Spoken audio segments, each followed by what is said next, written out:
Okay, today we're going to be installing a wall-mounted exhaust fan. Okay, so here's a 120 volt single phase exhaust fan we're going to be installing. The dampers on this automatically open when the fan starts. There's your wiring schematic, pretty straightforward. Safety first, be sure the power is off before cutting into the wall or making the installation.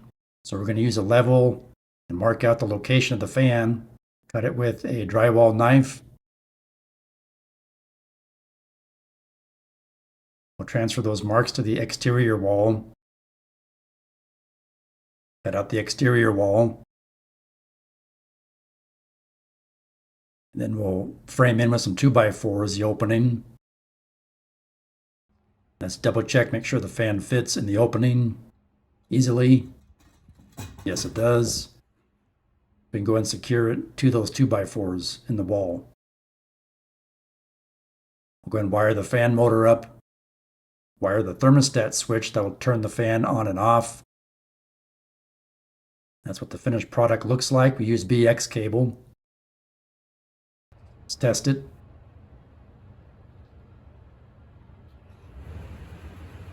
So when the room cools down, the fan will shut off.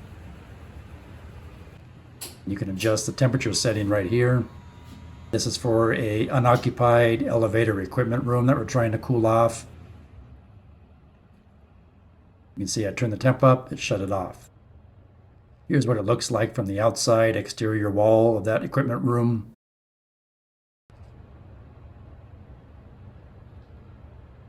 Now if I turn the temperature back down, you can see it turned it on. It's going to exhaust that hot air out of the equipment room.